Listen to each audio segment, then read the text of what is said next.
안디옥 교회에는 5명의 영적 지도자들이 있었다고 했죠. 이들이 주님을 섬기면서 금식할 때 성령님의 음성이 들렸습니다. 바나바와 사울을 따로 세우라는 이 성령 하나님의 명령을 받고 그들은 다시 금식으로 기도하죠. 그런 다음에 말씀에 순종하여 바나바와 바울을 자신들과 함께 있어야 한다는 모든 편견의 감옥에서 두 사람을 풀어놓게 됩니다. 안디옥 교회가 이러한 두 사람을 선교사로 파송하는 사건은 단순한 사건이 아니라 교회사에 있어서도 획기적인 사건이라고 볼 수가 있겠죠. 어쩌면 오순절날 성령 강림의 사건에 버금할 만큼 위대한 사건이라고 볼 수가 있습니다. 왜냐하면 그 오순절날 성령 강림의 목적을 이루는 첫 번째 단추가 끼워지는 그런 시간이기 때문이죠. 그래서 그런 의미에서 보면 사도행전의 절정이라고 볼 수가 있습니다. 사람의 눈에 띄지 않는 작은 사건이지만 세계를 변화시키는 역사적인 사건이 되었던 것입니다. 안디옥 교회가 성령님의 음성에 순종해서 두 사람을 보내므로 세계 선교의 문이 열렸습니다. 지상의 모든 교회의 본질은 교회를 낳는 것입니다. 오늘은 세계 선교를 떠나는 성령의 보내심에 대하여 살펴보도록 하겠습니다. 첫째로 성령의 보내심은 먼저 익숙한 곳으로 갑니다. 4절입니다. 두 사람이 성령의 보내심을 받아 실루기아에 내려가 거기서 배 타고 구브로에 갔어. 안디옥 교회의 파송을 받은 바나바와 사울은 먼저 구브로가 있는 키프로스 섬으로 가는 배를 타게 되죠. 선교는 성령님의 음성을 듣고 보내심을 따라 움직여야 합니다. 안디옥 교회가 금식할 때 바나바와 사울은 물론 모든 동역자들이 동시에 그 음성을 듣게 되죠. 그러나 성령의 음성을 들었다고 해도 정말 하나님에게서 온 것인지 다시 금식하며 조심스럽게 확인하는 과정이 굉장히 중요합니다. 그러고 난 다음에 확인하고 난 다음에 선교사로 파송하는 거죠. 성령의 보내심을 받은 바나바와 사울은 2년에 걸친 첫 번째 전도 여행을 이렇게 시작합니다. 오늘 본문에 보시면 두 사람이 성령의 보내심을 받아 라고 할 때 이 보낸다고 하는 원어는 멀리 파송해 보낸다는 뜻이잖아요. 끝으로는 안디옥 교회가 파송했지만 실제로는 성령님의 이 파송의 주체라는 것을 본문이 명확하게 밝히고 있습니다. 안디옥 교회의 선교사 파송은 이방인 선교의 오순절 사건이라 할 수 있을 정도로 큰 사건이라고 했잖아요. 주님은 당신의 생명과 사랑을 이 세상으로 흘러보내는 도구로 이 바나바와 사울을 선택하신 겁니다. 그런데 왜 하필 구브로로 갈까요? 구브로는 전도팀의 리더인 바나바의 고향입니다. 우리가 지금까지 성경을 보면 항상 사울보다는 바나바 이름이 먼저 나와 있기 때문에 이 바나바가 더 영향력이 있는 존재라는 것을 알 수 있습니다. 첫 번째 전도를 바나바의 고향인 구브로로 결정하신 분은 누구일까요? 바로 성령님이십니다. 선교팀은 성령의 음성에 예민해야 하죠. 성령의 음성을 들었다 해도 정말 하나님에게서 온 것인지를 확인해야 실패가 없습니다. 하나님의 전도사역은 자신의 고향에서 자신과 가장 가까운 사람들 앞에서 시작한다고 하는 원칙을 오늘 본문에서 읽을 수가 있습니다. 선교는 가깝고 익숙한 장소, 익숙한 사람들에서 시작됩니다. 예수님도 공생애를 갈릴리에서 시작하셨잖아요. 부활하신 주님은 제자들을 갈릴리로 부르시고 갈릴리에서 주님의 증인을 시작하라고 명령하십니다. 갈릴리는 제자들의 고향이니까요. 다메섹 도상에서 사울을 부르신 주님도 전도자로 바로 서고자 하는 이 바울에게 멈추게 하시고 무려 13년이나 고향 다수에서 집거하게 하셨잖아요. 내게 가장 가까운 사람들은 나를 속속들이 알고 있기 때문에 그들을 속이거나 위장할 수 없습니다. 저도 제 고향에 가면 모든 사람이 나를 알아보고 저희 아버지도 알아보고 저희 형제들도 다 알아보고 제가 어떻게 살았는지 모든 것을 알고 있기 때문에 그들 앞에서는 위장하거나 속일 수도 없는 것이죠. 하나님은 가장 가까운 사람들 앞에서 참다운 그리스도인으로 살라고 합니다. 왜 그렇게 할까요? 가장 가까운 사람들 앞에서 그리스도인으로 살아갈 수 있어야 어디서든 참된 전도자로 살 수 있기 때문입니다. 예배당 안에서만 그리스도인이 아닌 나와 가장 가까운 사람들이 나를 참된 그리스도인으로 볼 수 있도록 가까운 사람들에게 그리스도인임을 보여주어야 하는 거죠. 하나님은 우리가 그리스도인인 것처럼 보이는 것이 아니라 주님을 본받아 참된 그리스도인이 되라는 것은 그래야 선교가 이루어지기 때문이라는 것을 알 수가 있습니다. 주님의 사랑과 생명을 세상으로 흘려보내기 위해서 바나바와 사울은 그리고 요한이라고 하는 수행원을 데리고 먼저 실루기아로 내려갑니다. 실루기아는 안디옥에서 서쪽으로 약 26km 떨어진 지중해 항구 도시입니다. 바울은 주님의 선택을 받은 지 17년이 지났어야 주님의 통로로 쓰임 받습니다. 바울이 다메섹 도상에서 주님께 사로잡힐 때의 나이가 만약에 20대 중반이라고 한다면 지금은 40대 중반이 다 되었습니다. 그 당시 로마 제국 시민들의 평균 수명이 몇 살인 줄 아십니까? 50세가 채 안 되었습니다. 그러니까 주님은 인생 말년에 접어든 그를 통해 주님의 새로운 역사를 펼치시는 거죠. 실루기아는 주전 300년경에 셀레오코스라고 1세라고 하는 사람이 건설하고 자신의 이름을 붙였습니다. 그러니까 실루기아는 이 셀레오코스라고 하는 이 말을 우리말 어문역으로 이렇게 바꾼 것이죠. 그러니까 시리아 지역의 최대의 항구 도시입니다. 나중에 로마가 이 지역을 정복하고 난 다음에 엄청나게 큰 확장 공사를 벌입니다. 그래서 이 도시를 거의 황제의 항구로 만들었습니다. 그래서 실루기아라고 하면 번영의 대명사, 난공불락의 요새, 거대함의 상징이었습니다. 이 실루기아의 거대함과 화려함에 비한다면 세상의 부귀영화와는 거리가 먼 이 사울 일행의 초라한 행색은 누구 하나 관심을 가지는 사람이 없었습니다. 그러나 어떤 로마 황제의 환송식보다 사울 일행이 배에 오르는 그 순간이야말로 세계 역사의 흐름을 뒤바꾸는 역사적인 순간 아니겠습니까? 황제의 항구 실루기아에서 사람들은 저마다 욕망의 바다를 향해 욕망의 배를 띄웁니다. 그러나 사울은 주님의 사랑과 생명을 세상으로 흘려보내는 이 주님의 통로로 쓰임받기 위해서 인생의 배를 출항시키고 있는 것이죠.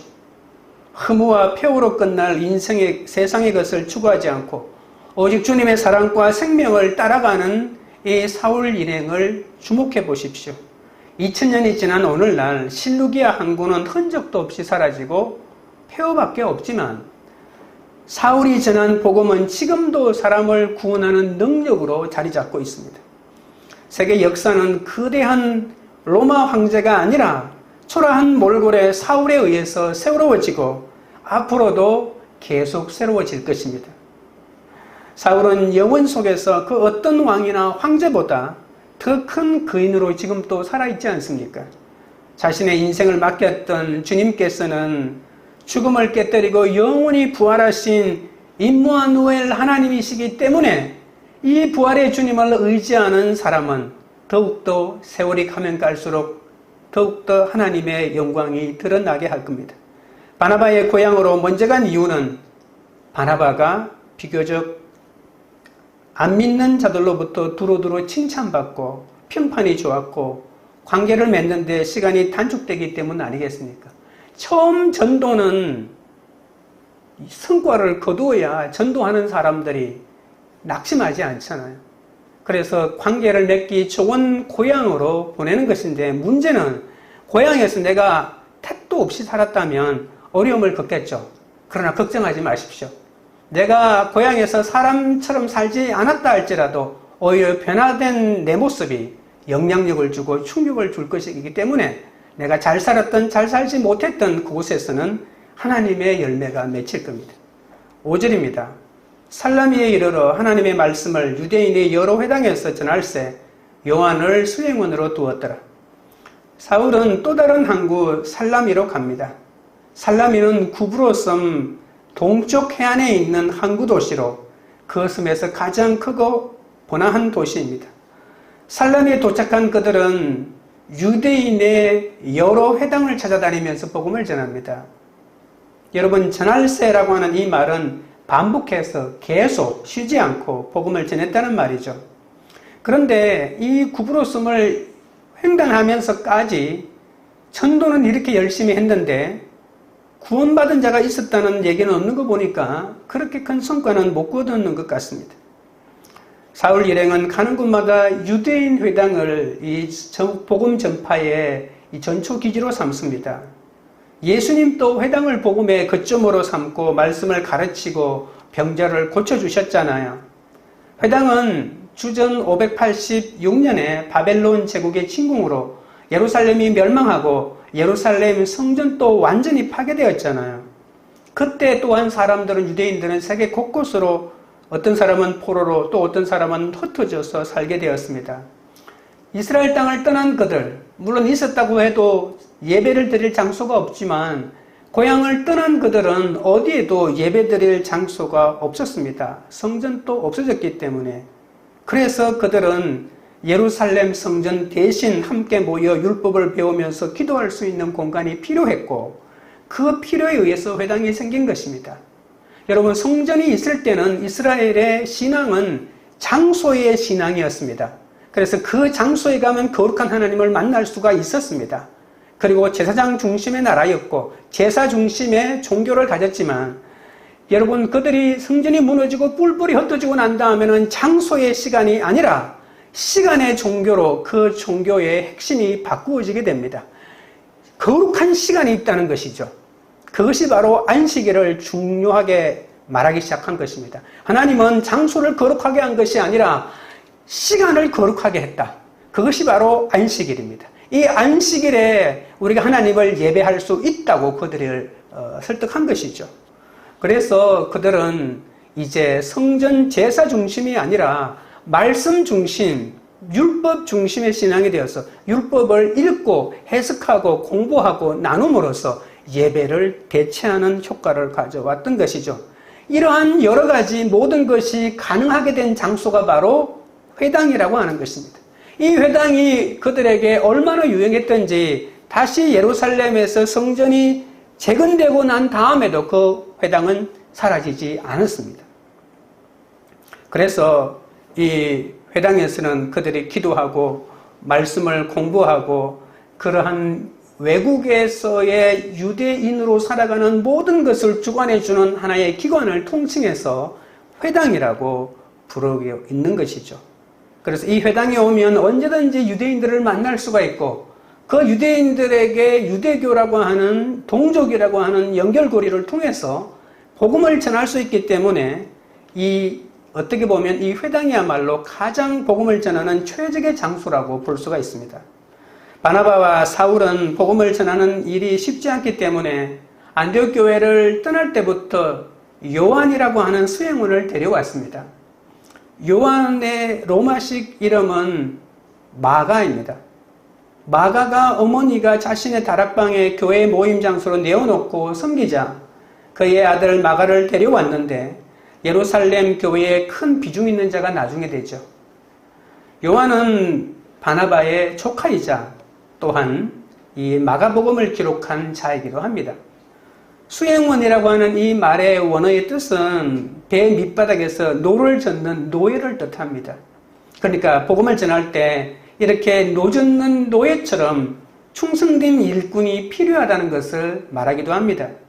천하보다 귀한 복음을 전하려면 옆에서 보좌할 일이 얼마나 많겠습니까?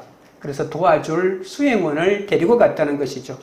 그 수행원을 데리고 가는데도 이미 잘 알고 있는 사람을 데리고 가는 것이 중요합니다. 그 수행원은 세례를 줄 때 옆에서 도와주고 개종자에게 새신자 교육도 해주고 사람들이 찾아오면 줄도 세우고 갖가지 필요한 심부름도 해주었던 것이죠. 여러분, 선교에는 팀이 하나 되는 것이 중요한 선교 전략입니다. 선교 떠나기 전에 팀에서 불협화음을 내고 싸우면 반드시 선교는 실패하게 되어 있습니다. 선교팀이 무너졌는데 선교 현장에서 열매를 거두는 법은 없습니다. 왜냐하면 선교는 혼자 하는 것이 아니기 때문입니다. 가본 적도 없는 낯선 곳에서 생소한 사람들을 만나는 선교가 어찌 서로의 협력 없이 가능하겠습니까? 언어가 안 되고 지역을 모르고 문화가 다른데 밀어붙인다고 되는 것이 아닙니다. 하면 된다라고 이렇게 미리 준비하지 않고 현장에 가서 하면 된다고 큰소리 치르면 되는 것이 아닙니다. 가기 전에 기도해야지 가서 기도한다고 그때는 이미 때가 늦은 겁니다. 바나바와 사울은 처음 가는 선교였지만 이렇게 서로 잘 아는 사람들끼리 가야 합니다. 여러분, 인간관계가 갈등이 없는 사람이 선교 가야 합니다. 인간관계의 갈등을 해소하는 것이 선교 현장이 아닙니다. 그래서 친히 잘 알고 있는 사람하고 이렇게 선교 현장 수행원으로 두고 가는 거죠. 사람을 사귀려면 최소한 1년, 2년이 걸립니다. 그 함께 생활하면서 서로를 이해하게 되고 또 서로 드러난 약점들을 이렇게 조율하는 기간들을 충분히 갖추고 가야 되거든요. 그리고 선교사로 가기 전에는 바나바와 사울처럼 교회를 잘 섬겨야 합니다. 여러분, 사도행전에서 지도자로 세움을 받을 때, 평신도 지도자라도 지도자로 세움받을 때 중요한 조건, 핵심 조건 중에 하나가 뭡니까? 칭찬받는 자잖아요. 칭찬받는 자. 공동체의 인정을 받는 것이 중요하다는 것입니다. 그래서 선교사로 가기 위해서 교회를 이용하면 안 됩니다. 어떤 교회에 선교사로 파송해 준다고 하니까 그 교회에 등록해서 1년 있다가 선교사 파송받고 간 사람은 거의 다 실패합니다. 교회에서 한 명의 교인으로 교회를 섬기고 지체들과 사랑의 교제를 해야 선교사로 나간 다음에도 지속적으로 그 사람을 위해서 애정과 사랑으로 기도의 공급을 해줄 수 있지 않습니까? 여러분, 이 선교의 핵심은 물질이 아니라 기도거든요.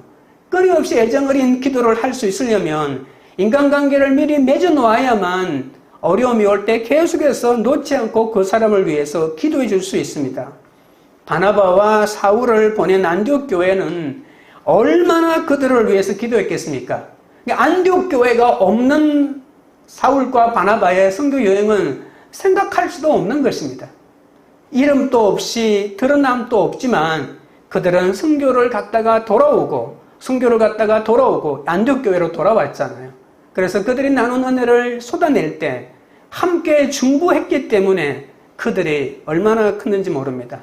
요즘 같은 실시간으로 거의 가까운 문자 전송으로 선교팀의 현황을 보고하지 않는, 어떻게 됐는지도 모르는 그 상황에서 그냥 매일매일 기도했던 이 중보 기도의 은혜가 없이는 그들은 올바른 선교 사역을 감당하기 힘들었을 것입니다.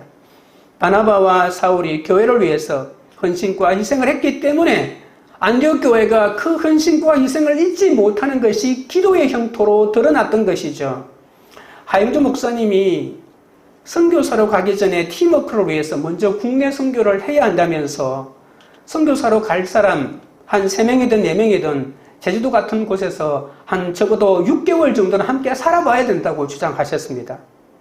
살면서 나쁜 성격들이 다 부서지고 서로의 못된 습관들을 전부 버리고 이기적이고 독단적인 것들을 먼저 거기서 다 처리해야만이, 그러고 난 다음에 그 선교팀들이 함께 갔을 때 현장에서 열매를 거둘 수 있다는 이 말이 얼마나 가슴에 와닿는 말입니까?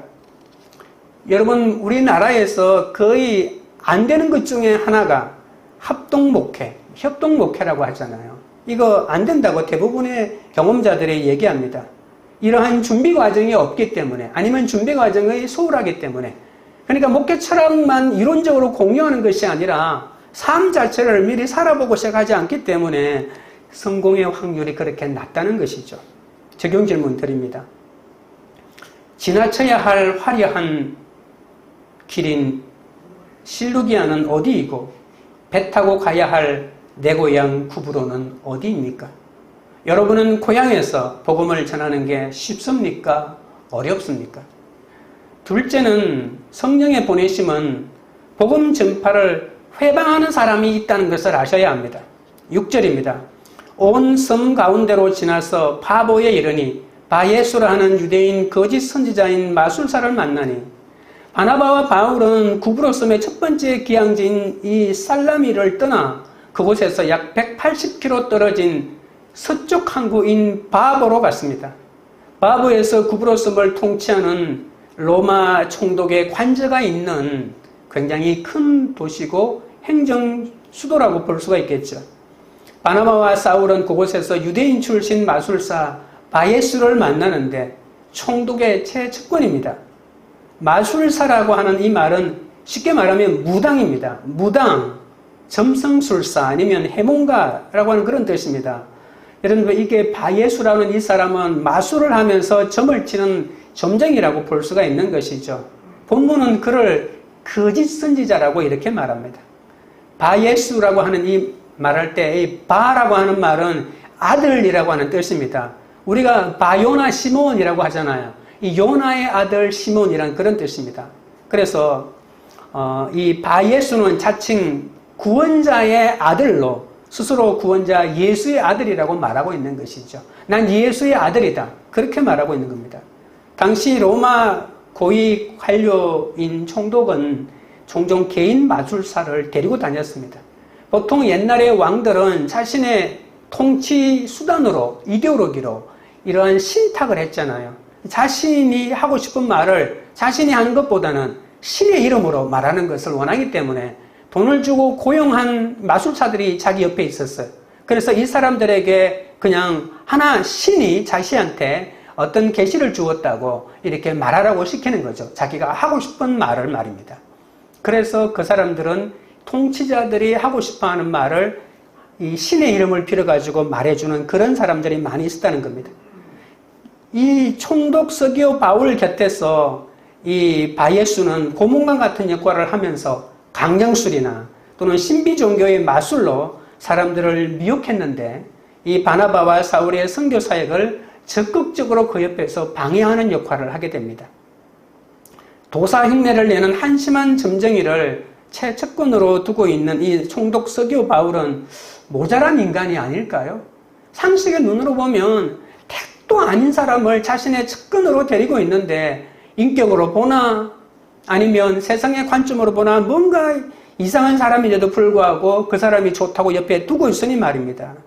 그러나 요즘 또 권력의 최측근에 유명한 점쟁이들이 들어앉아서 온갖 충고를 해주고 있는 것이 현실이다 보니까 어찌 서기오 바울만 우리가 욕할 수가 있겠습니까? 지금도 여전히 돈을 잘 벌고 권력까지 누리고 있는 것을 보면 어쩌면 그것마저도 부러워하는 사람이 있는지도 모르죠. 7절입니다. 그가 총독 서기오 바울과 함께 있으니 서기오 바울은 지혜 있는 사람이나 바나바와 사울을 불러 하나님의 말씀을 듣고자 하더라. 선교지에는 바예수 같은 사람을 만날 수도 있지만 서기오 바울 같은 하나님의 말씀을 듣고자 하는 사람들도 만날 수 있다는 것을 아셔야 합니다. 총독 서기오 바울은 클라우디오 황제 치세 때 구브로섬의 총독으로 파견을 받은 로마 원로원 의원의 선거권을 가진 명망 있는 인물입니다. 서기오 바울은 지적 능력이 뛰어나고 생각이 깊고 분별력이 뛰어난 사람인데 이 사람이 복음에도 관심을 기울입니다.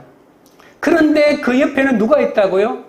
바예수라고 하는 사람이 항상 달라붙어 가지고 헬라의 많은 신을 섬기고 있었기 때문에 그 영혼이 만족하지 못합니다. 아까도 제가 말했지만 서기오 바울이 아무리 자기의 필요에 의해서 그 사람을 옆에 두고는 있지만 온갖 신들을 덜먹거리면서 얘기를 하지만 만족함이 없는 뭔가 텅 비어있는 것들이 있었거든요. 교회를 나와도 주님을 만나지 않은 인생이라면 무엇을 해도 결국은 만족함이 없는 것과 마찬가지입니다. 누군가가 복음을 전해주는 사람이 없기 때문에 이것은 아닌데 하면서도 그냥 이상한 종교를 받아들이고 어떤 신들의 그 가르침을 들을 수밖에 없는 그런 사람이라고 볼 수가 있습니다. 바나바와 사울의 소문을 들은 총독 서기오의 바울은 그들을 불러서 하나님의 말씀을 들어보고자 하죠. 그러나 창조주이신 하나님을 경외하기 위한 영적 지혜는 아니었습니다. 이걸 모르니까요. 로마 제국은 온갖 잡신들을 섬기는 다신사회이기 때문에 바나바와 사울이 전하는 여호와 하나님이 어떤 신인지 드러나고자 하는 지적 호기심으로 출발했을 가능성이 있습니다. 바나바와 사울 일행은 이 살라미에서 맨 끝쪽으로 180km 횡단하여 구브로를 가로질러서 수많은 사람에게 복음을 전했는데도 전도된 사람이 한 명도 없다고 했잖아요. 그런데 이 한 사람, 그것도 총독이 복음에 지대한 관심을 기울이기 때문에 동기야 어떻든 그게 중요한 게 아니라 총독에게 하나님의 말씀을 직접 전할 기회를 가진 이 바나바와 사울의 기쁨이 얼마나 컸겠습니까? 여러분, 성경 현장에서 하루 종일 다녀도 복음 전할 사람 못 만났는데 해가 뉘엿뉘엿질 때 복음 전할 사람 한 명 만나서 집으로 초청받아 들어가면 그 감격이 얼마나 크겠습니까? 그거와 비교할 수 있겠습니다. 온 힘을 다해서 하나님의 말씀을 전하고 복음을 전하고 예수를 전했죠.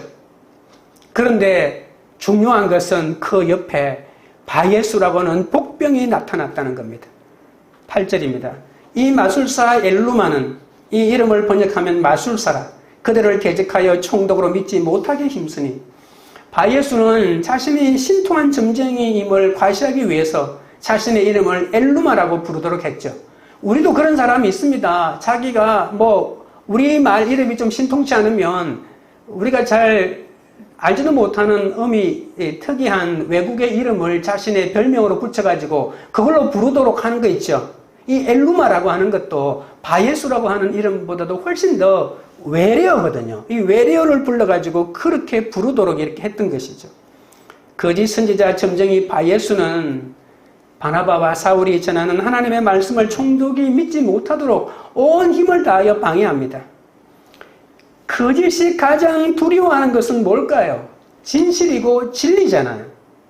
이 믿지 못하게 힘쓴다라고 할 때 못하게라고 하는 이 말은 우리말로 치면 왜곡한다는 겁니다.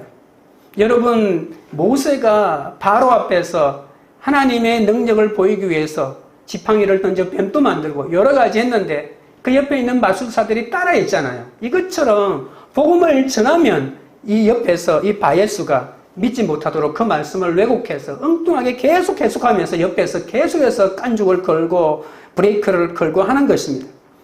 바나바와 사울이 총독에게 하나님의 말씀을 전하는 족족 바예수는 이 총독이 믿지 못하도록 하나님의 말씀을 구절 왜곡시켜 버리고 있는 이러한 모습입니다. 만약 총독이 바나바와 바울이 전하는 하나님의 말씀을 믿으면 그동안 총독의 최측근으로서 점쟁이로서 각종 이권에 개입하고 또 챙겨오고 그러한 자신의 위치가 위태로워지잖아요. 그러니까 그것을 알았기 때문에 죽기 아니면 살기로 예수를 모르도록 했던 것입니다. 총독이 계속 이 흑암의 세력에 갇혀가지고 자기 말만 따르면 자신이 있는 이 경제적인 이익이 얼마나 큰지 그가 잘 알았기 때문에. 그런데 중요한 것은 이 바예수는 총독의 최측근이었지만 총독을 사랑하지 않습니다. 총독의 영혼이 어떻게 되든 전혀 관심이 없습니다. 지옥에 가든 상관하지 않습니다. 그냥 자신이 원하는 돈만 받으면 됩니다. 자신의 이익만을 위해서 총독을 이용하고 있는 것이죠. 이게 바로 사탄의 전략입니다. 엘루마는 스기오 바울 총독이 예수에 관심을 갖지 못하도록 온 힘을 다해서 방해하는데, 여러분, 누구보다도 예수를 더 잘 믿으려 하면 식구들이 못 믿도록 난리를 칩니다. 그냥 믿다가 어느 날부터 헌금을 하기 시작하면 큰일 났다고 생각합니다. 예수 믿지 않는 집에 시집가서 식구들에게 전도하려고 하면 주변에서 벌떼처럼 일어나죠. 여러분, 어떤 간증을 들으니까 도저히 상상도 하지 못하는 고난을 당했더라고요. 시집을 가서 예수를 믿었는데 이 사람이 교회를 가라고 해도 계속해서 몰래 가니까 아궁이 속에 구두를 뜯어가지고 구들 속에 집어넣고 아궁이에 불을 떼가지고 이렇게 얼굴을 화상 덩어리로 만들어, 이런 사람의 간증도 있더라고요. 어떻게? 그냥 죽이고 싶었겠죠. 선교지에 가면 무당을 만나고 지역의 토속신앙을 만나게 됩니다. 그 지역을 지배하고 있는 귀신들의 세계를 접하게 된다는 것이죠. 우리나라도 무속신앙이 민족의 근간을 이루는 정신체계입니다. 불교도 있고 유교도 있지만 이 일반 사람들의 이 정신체계 속에는 이 무속신앙이 자리 잡고 있는 거죠. 1936년에 김동리라고 하는 사람이 쓴 무당이자 어머니인 모화, 그리고 그 모화의 아들이자 기독교인 우기라고 하는 사람의 갈등을 그리고 있는 무녀도라고 하는 단편소설을 아십니까? 나중에 이것이 1970년대에 중편소설인 을화라고 하는 소설로 바뀌어가지고 영화로도 만들어지기도 했는데요. 이 구자라는 무당 모화에게서 성이 다른 남매 우기와 여자아이 낭이라고 하는 두 자녀가 있었습니다. 아들 우기가 집을 나갔다가 예수를 믿고 예수쟁이가 되어 집에 돌아온 것입니다. 모아는 아들을 지극히 사랑하지만, 그러니까 아버지도 없는 아들이잖아요. 지극히 사랑하지만 예수교는 죽도록 싫어했거든요. 어느 날 아들 우기가 잠결에 품고 넣고 자던 성경책이 없어진 것을 보고는 부엌으로 나갑니다. 근데 그곳에서 어머니가 성경책을 찢어가지고 불태우면서 귀신을 쫓아내는 의식을 막 하고 있었습니다. 우기가 어머니를 말리자 어머니는 어떨결에 들고 있던 칼로 아들의 배를 찌르게 되죠. 그때 우기가 그 칼에 맞아 죽게 됩니다. 아들 우기가 죽고 난 다음에 딸 낭이가 아버지를 모르는 정체 모를 임신을 하게 됩니다. 근데 이 모화는 완전히 미치게 되죠. 아버지가 다른 두 남매를 온갖 무당의 차별을 받으면서 키웠는데 자기도 모르게 아들을 칼로 죽이고 또 벙어리거든요. 둘째 낭이라고 하는 딸이. 그 딸이 임신을 하게 되니까 이 굿을 막 하면서 이제 대나무를 들고 굿하면서 굿을 하면서 그대로 강물에 들어가서 그대로 강물에 잠겨가지고 죽고 맙니다. 이로써 이제 이 단편 소설이 끝나게 되는 거죠. 비참한 하나의 무속과 기독교의 만남을 그리면서 이토록 이 한국 사회에서의 무속과 기독교는 맞지 않는다, 이런 것들을 이렇게 슬프게 그려내고 있는 소설입니다. 고린도후서 4장 4절에는 이 세상 신이 믿지 아니하는 자들의 마음을 혼미케 하여 그리스도의 영광의 복음의 광채가 비치지 못하게 한다라고 분명하게 말하는 거죠. 공중의 공중 권세를 잡은 자인 사탄은 이 불순종의 아들들 가운데 역사하여 우리가 예수의 말씀에 관심 기울이는 것이 아니고 자신의 욕망대로 육신의 소욕대로 살도록 부추기는 거죠. 여러분, C.S. 루이스가 쓴 스크루테이프의 편지라고 하는 책을 잘 알고 계시죠? 잠을 자지 않고 두루 삼킬자를 찾아 다니는 악마의 모습이 이 책 속에 잘 그려져 있습니다. 스크루테이프는 라고 하는 이 이름의 삼촌 악마는 신참 악마, 자기 조카인 워무드에게 사람들이 기독교 복음을 듣지 못하게 하는 방법을 자세하게 기록하여 가르치는 데 여념이 없었습니다. 그래서 사람들이 예수를 믿지 못하게 할 때는 어떤 전략을 해야 되는지 일일이 편지를 써서 자기 조카한테 보내주는데 그 편지를 모은 것이 바로 이 스크루테이프의 편지라고 하는 이 책입니다. 이 책 속에는 사탄의 전략이 잘 드러나 있습니다. 어떤 사람이 복음을 듣고도 믿지 않는 것은 그 사람의 선택이다. 그 사람의 이승의 자유로운 판단이라고 우리가 결론을 내리고 있잖아요. 그러나 조금만 자세하게 그 내막을 들여다보면 이 세상들 사람들에게는 일정 양의 영적 권세를 휘두르는 사탄의 방해가 있다는 것을 우리가 부인할 수는 없다는 것이죠. 그런데 결국에는 사탄의 방해와 사탄의 방해를 앞장서는 사람들 그 속에는 이 돈이 들어가 있고 세상에서 높이 올라가고자 하는 이런 욕망들이 있다는 거죠. 사탄은 사람들을 부추겨서 자신들의 하수인 노릇을 하게 만들든지 어떻게 하든지 간에 그 사람에게 제공하는 것이 바로 돈이라는 거죠. 세상 명예를 주던, 세상에 돈을 안겨주던 이 세상에 있는 가치들을 그에게 주면서 자신의 하수인 노릇을 하면서 어떻게 하든지 사람들로 하여금 복음을 못 받아들이게 하라고 했던 것이죠. 여러분, 어느 날 어느 순간에 내 자녀가 예수를 믿겠지라고 하는 이 생각에 빠져들지 마십시오. 이 바로 이 워무드에게 가르치는 이 자신의 그 삼촌이 가르치는 전략 가운데 하나입니다. 바 예수는 총독이 예수를 믿게 되면 더는 자신의 필요가 없어질 것을 염려하였기 때문에 복음 전파를 그렇게 회방하고 있는 것이죠. 이처럼 나도 내 유익 때문에 복음을 회방하거나 누군가의 구원을 기복적으로 원할 수도 있다는 것을 알고 조심해야 할 것입니다. 적용 질문 드립니다. 나의 유익 때문에 누군가 구원받기를 원하거나 그에게 복음이 전해지는 것을 방해한 적은 없습니까? 여러분도 방해자 노릇을 하면서 믿게 된 적은 있습니까? 셋째는 성령의 보내심은 성령 충만해야 합니다. 9절 10절입니다. 바울이라고 하는 사울이 성령이 충만하여 그를 주목하고 이르되 모든 거짓과 악행이 가득한 자요 마귀의 자식이요 모든 의의 원수여 주의 바른 길을 굽게 하기를 거치지 아니하겠느냐. 은혜를 받으려고 하면 속에서 난리를 치는 영이 있다고 했죠. 악한 영과 예수에게 대적하는 방해하는 세력들이 있다는 말입니다. 사울은 성령이 충만하여 그를 주목합니다. 귀신을 쫓으려면 성령이 충만해야 합니다.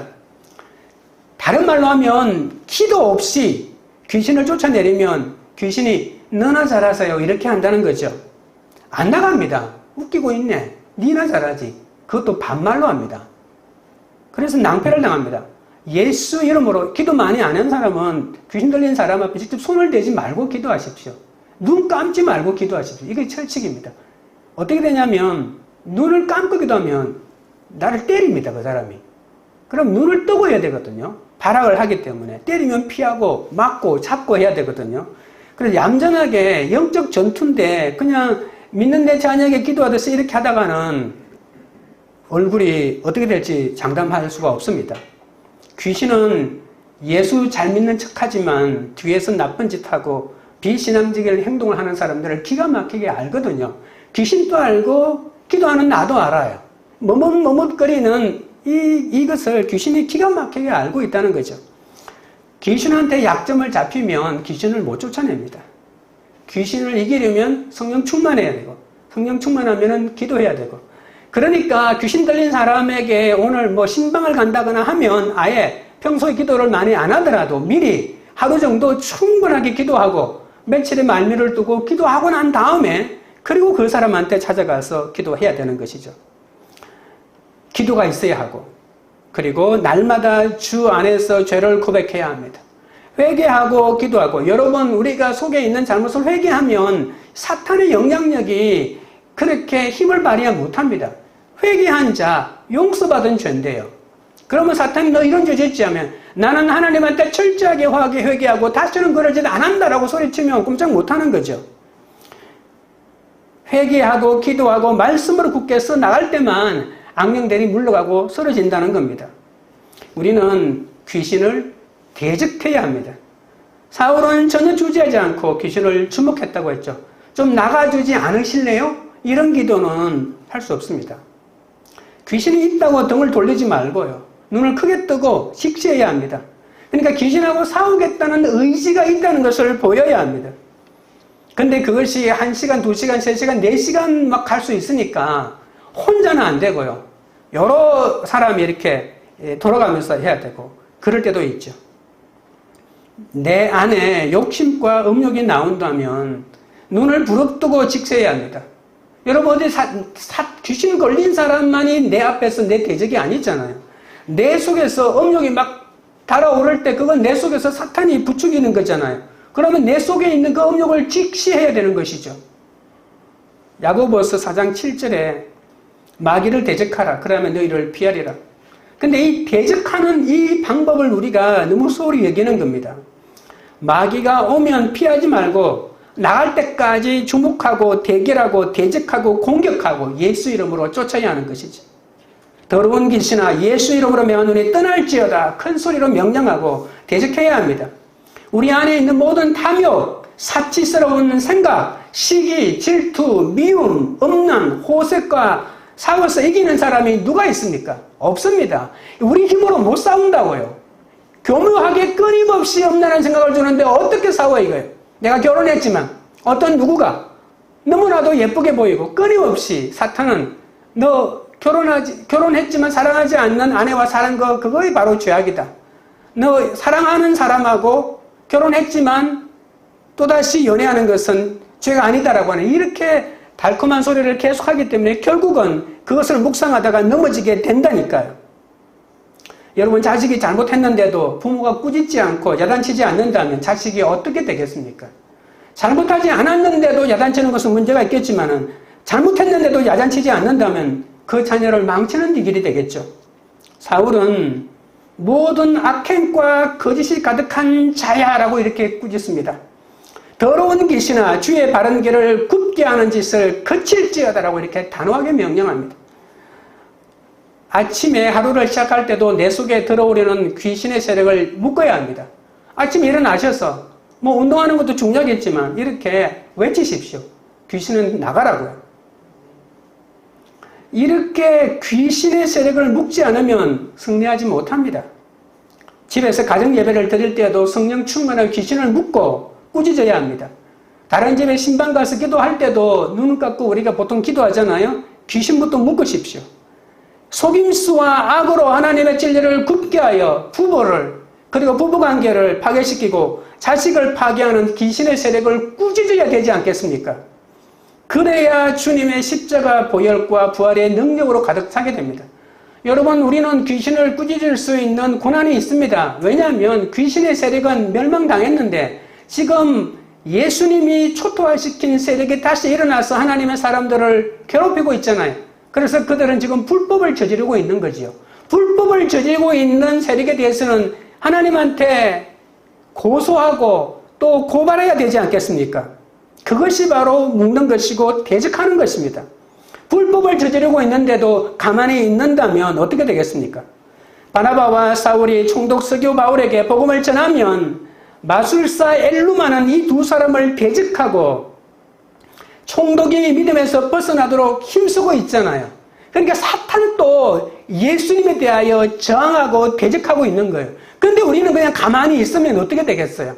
우리는 더 강력한 이름, 그들은 아무런 힘도 없는 이 세상의 돈이나 이런 명예나 이런 거 가지고 유혹하지만 우리는 이 만왕의 왕이시오 만주의 주이신 예수 그리스도의 이름으로 그들을 저항하고 대적하는 거지 않습니까?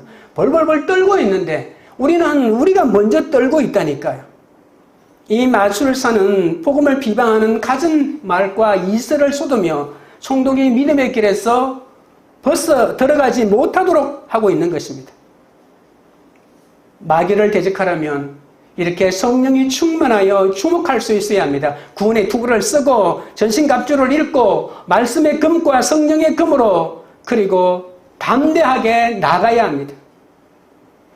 제일 무서운 원수는 바로 내 속에 있는 탐욕과 시기와 질투와 음욕과 미움과 음란입니다. 그래서 말씀을 볼 때마다 물러갈지어다 그치라고 명령하고 꾸짖어야 한다는 사실을 아셔야 합니다. 내 속에 있는 이 추상적인 이러한 죄악에 대하여 관용하고 그것이 활동하도록 환경을 조성해 준다면 그들을 절대로 막을 수 없을 겁니다. 이제 바울의 이름을 한번 살펴보겠습니다. 바울의 본래 이름은 사울이죠. 여태까지 사울이라고 계속합니다. 이 사울은 유대식 이름이고 이스라엘의 초대왕 사울왕의 이름을 따서 사울이라고 지었죠. 그리고 사울 왕이 베냐민 지파인데 우리가 알고 있는 이 바울이라고 하는 사울도 베냐민 지파입니다. 자기 부모님이 너는 같은 베냐민 지파니까 우리 지파의 가장 위대한 사람 중에 한 사람인 사울 왕 같은 사람이 되오라고 이렇게 해서 사울이라고 지었을 것입니다. 자신도 걸출한 유대교의 지도자가 되리라는 꿈이 있었겠죠.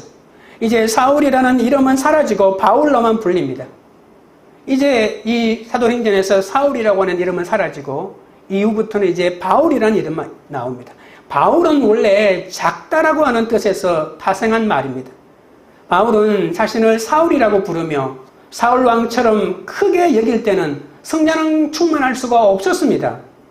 야망이 큰 사람이 하나님 아버지의 심정으로 살 수 있겠습니까? 그러나 자신이 크다는 어리석은 생각을 멈추었을 때 하나님 앞에서 자신은 티끌보다 더 작은 존재임을 깨달을 때 성령님의 도우심으로 하나님 아버지의 마음과 심정을 지닐 수가 있습니다. 사울은 이제 스스로 하나님 앞에서 나는 보잘것없는 사람이요 가장 작은 자라는 신앙의 겸손을 고백합니다. 나는 지극히 작은 자다. 나는 죄인 중에 괴수다. 나는 지극히 연약한 인간이다. 나의 강함은 나의 연약함으로 말미암는다. 이렇게 고백하니까 교회도 연약함을 고백하면 능력이 생깁니다. 자기 과시에 사로잡히는 교회는 그 능력을 잃어버리게 되어 있습니다. 교회가 부흥하면서 저지르는 실수가 자기 과시입니다. 보통 교회가 자기 과시의 첫 출발점이 성전을 새롭게 짓습니다. 거대한 성전, 다른 교회는 도저히 따라올 수 없는 엄청난 교회를 지으면서부터 그 모든 영향력이 일비에 사라져가는 그런 교회가 우리나라에도 얼마나 많은지 모릅니다. 왜 그렇죠?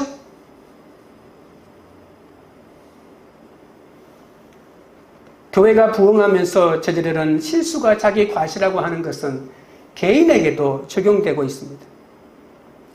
바울은 이렇듯 겸손한 자기가 작은 자라는 사실을 고백하기 때문에 마귀의 시험에서 벗어나 든든하게 설 수 있는 기초가 계속해서 마련되고 있는 것이죠.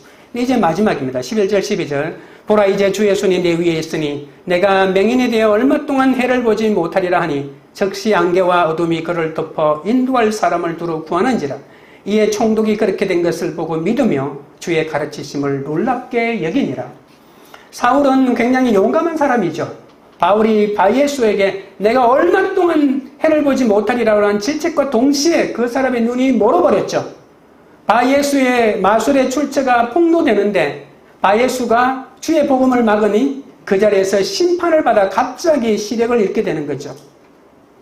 바울은 총독이 하나님을 믿지 못하게끔 말씀을 왜곡하는 이 바예수의 눈을 어둡게 함으로써 복음을 방해하지 못하게 만들어버립니다. 불의는 미워하시지만 그러나 불의를 저지른 사람을 사랑하시는 하나님의 마음이 이 바울에게 있었기 때문에 성령 충만하여 총독의 영혼을 해치려는 거짓 선지자 바예수의 시력을 잃게 했지만 죽이지는 않고 한동안만 시력을 잃게 했다는 사실입니다. 총독의 영혼을 해치려는 바예수의 불의를 물리치고 그러면서도 그 영혼마저도 구원으로 인도하려고 하는 하나님의 마음이 이 바울에게 있었던 겁니다. 조금 전까지 구원자 예수를 자칭하다가 갑자기 어둠에 갇힌 채 누군가 자기를 인도할 사람이 없냐고 이렇게 애타게 더듬거리면서 찾고 있는 모습을 보고 이 총독 스교 바울이 예수 그리스도에 대하여 눈이 떠지게 된 것이죠. 우리는 조금이라도 자기 잘난 맛에 살다가 심판이 일어나 눈이 어둡게 되면 당황하면서 이리저리 자신을 인도할 사람을 구합니다. 하나님의 음성이 잘 들리지 않고 예수를 방해하는 자는 이처럼 무슨 일이 생기기만 하면 하나님을 찾지 않고 지연을 찾고 학연을 찾고 인연을 찾아서 이렇게 어둥저둥 찾고 있는 것이죠. 바로 무릎을 꿇고 예수여 내가 잘못했다고 외쳤더라면 이 사람의 구원은 금방 일어날 것인데 기회만 한 번 더 얻었을 뿐이지 과연 이 사람이 예수를 알게 될 것인지는 우리가 알 수 없는 것이죠. 총독은 이 현상을 보고 복음의 능력을 놀랍게 여기면서 하나님의 말씀을 믿지 않을 수가 없었습니다. 이 놀라운 사건이 여호와 하나님에 대해서 드러나 보자는 지식 호기심에서 출발했지만 그것을 뛰어넘어 영원한 하나님을 경외하는 정말 지혜로운 믿음의 사람이 되었던 것이죠. 그는 신약에 기록된 사람 중에서 가장 지위가 높은 관리로서 기독교 개정자로 기록됩니다. 사울은 성령이 충만하여 하나님의 말씀을 직접 호기심으로 대하는 총독에게 복음을 전하고 하나님의 말씀을 가르치는 것을 시간 낭비라고 외면하지 않고 온 힘을 다해 하나님의 말씀을 전하였습니다. 여러분 한 번 받아들이지 않는 사람을 포기하지 마시고 이렇게 옆에서 방해하는 사람이 있다 하더라도 끝까지 포기하지 마시기 바랍니다. 거짓 선지자 바예수의 손에 갇혀있는 불쌍한 총독을 살리려는 사랑이 있었기에 이렇게 귀한 전도의 열매를 맺게 된 것이죠. 바울처럼 성령 충만하여 마귀를 대적하려면 날마다 말씀을 묵상함으로 하나님의 전신갑주를 입어야 되는데 이러한 삶을 날마다 행하시면서 이 거룩한 일들을 감당하는 여러분 되시기를 바랍니다. 적용 질문 드립니다. 탐욕과 시기, 미움과 음란 등 오늘 내가 주목하고 꾸짖어야 할 내 속의 원수는 무엇입니까? 성령 충만하여 한 영혼의 구원을 위해 내가 찾아가야 할 곳은 어디입니까? 말씀을 맺습니다. 하나님의 보내심은 먼저 익숙한 곳으로 갑니다. 세상의 화려함과 거대함의 마음이 녹아내리지 않습니다. 성령의 보내심은 복음 전파를 외방하는 사람이 있다는 것을 알아 조금만 일해도 절대로 낙심하지 않습니다. 오히려 방해하는 마귀를 꾸짖고 예수 이름으로 대적합니다. 성령의 보내심은 성령 충만하여 사명을 감당합니다. 스스로 큰 자라고 자랑하지 않습니다. 한 영혼이라도 살리기 위하여 온 힘을 다합니다. 우리에게 주어진 어떤 상황에서도 하나님의 뜻이 이루어지기를 기도하고 나가는 자들은 이런 성령의 보내심을 받아 하나님의 사명을 감당하여 세상으로 하나님의 사랑과 생명을 흘려보내는 역사를 감당하게 될 것입니다. 찬양하고 기도드리겠습니다.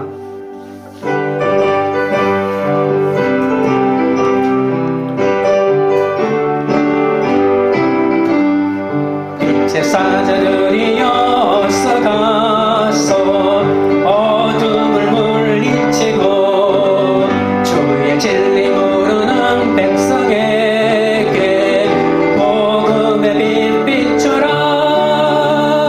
빛의 사자들이여 복음의 빛 비추라. 죄로운 밤 밝게 비추라. 빛의 사자들이여 선한 사역 위하여 힘을 내라. 주 함께 하시겠네. 주의 거신 사랑을 전파하며 복음의 빛 비춰라. 빛의 사자들이여 복음의 빛 비춰라. 죄로운 밤 밝게 비춰라. 빛의 사자들이여 주님 부탁하신 말 순종하여 이 진리 전파하라.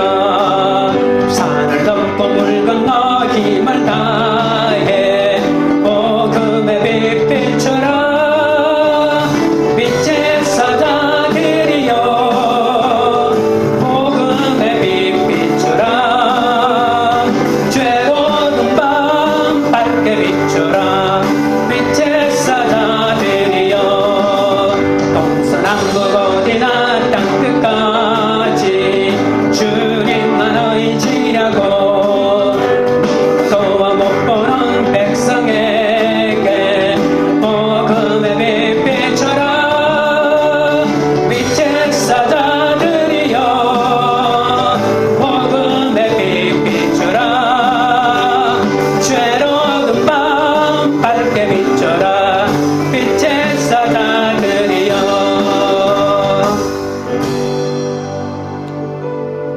우리가 기도하실 때 복음을 전하기 위해 고향부터 익숙한 곳부터 전도할 수 있도록 해달라고 기도하겠습니다. 지나쳐야 할 화려한 길 실루기아에 머물지 않게 하시고 사명의 배를 타고 가야 할 내 고향 구브로에서 온전한 복음을 전하게 해달라고 기도하겠습니다. 배 밑에서 노젓는 수행원처럼 지체를 숨기고 교회를 숨기면서 사명을 준비하는 인생이 되게 해달라고 기도하겠습니다. 나의 유익 때문에 누군가의 구원받기를 원하거나 그에게 복음이 전해지는 것을 방해하는 사탄의 수행원이 되지 않도록 해달라고 기도하겠습니다.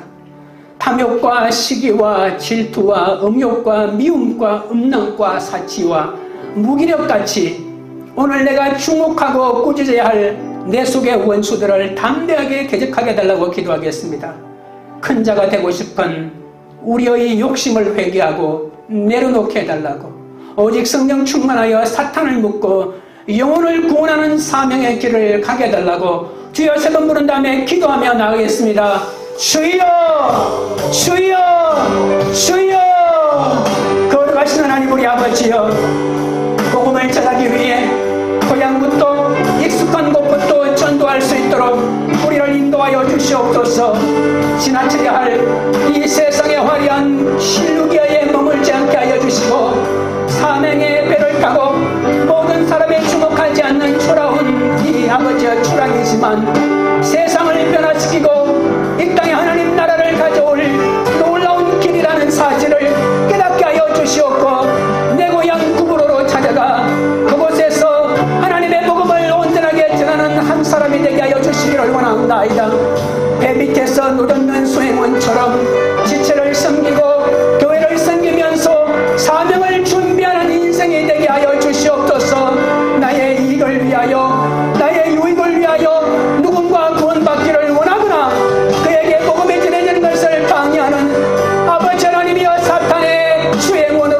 넘어지지 않도록 주여 붙잡아 주시기를 원하옵나이다. 탐욕과 시기와 질투와 음욕과 미움과 음란과 사치와 무기력같이 아버지 하나님이여 내가 주목하고 구제해야 할 내 속의 원수들을 담대하게 대적하게 하여 주시옵소서. 큰 자가 되고 싶은, 그래서 이름을 날리고 싶은 내 속에 있는 모든 욕심을 내려놓게 하여 주시고 오직 성령 충만하여 사탄을 대적하고 묶고 한 사람의 영혼을 구원하는 그런 하나님의 사명을 감당하도록 주여 역사하여 주시옵소서. 하나님 아버지, 모든 죄와 허물과 부족함에도 선택하여 부르시고 죄를 용서해 주시고 가장 적합한 훈련 방법으로 그리스도인이 되게 하셔서 세워주심을 감사합니다. 그런데도 세상을 향해 욕망의 배를 출항시켜 이 땅에서 이름을 내고자 하는 그 영이 제 속에 가득 찼사오니 주여 용서하여 주시옵소서. 황제의 논리를 쫓아 자기 욕망의 배를 출항시키지 않고 영원한 진리를 위해 주님의 사랑과 생명을 세상으로 흘려보내는 주님의 통로가 되기를 원합니다. 지닌 것이 없고 행색과 몰골이 볼품없어도 인생 항로에 어떤 폭풍이 몰아닥쳐도 주님의 사랑과 생명을 이 세상으로 흘려보내는 주님의 통로가 되게 하옵소서. 바나바와 사울처럼 주님을 위해 인생의 배를 주장시킬 줄 아는 믿음과 지혜와 용기를 내려 주시옵소서. 우리의 작은 이익 때문에 복음 전파 사역과 구원의 일을 회방하지 않게 도와주옵소서. 오히려 큰 자가 되고 싶은 욕심을 회개하고 수행음과 같이 노젓는 섬김으로 십자가의 삶을 살아가도록 붙들어 주옵소서. 우리를 위해 죽어주신 주님처럼 한 영혼을 위해 죽어지는 적용으로 영혼 구원의 열매를 맺기 원합니다. 탐욕과 시기와 미움과 음란 같은 내 속의 원수들에게 담대하게 꾸짖고 대적하게 하옵소서. 스스로 높은 것을 바라보지 않게 하시고 낮은 자가 되어 잃어버린 한 영혼의 구원을 위해 사명의 길을 나서게 하여 주옵소서.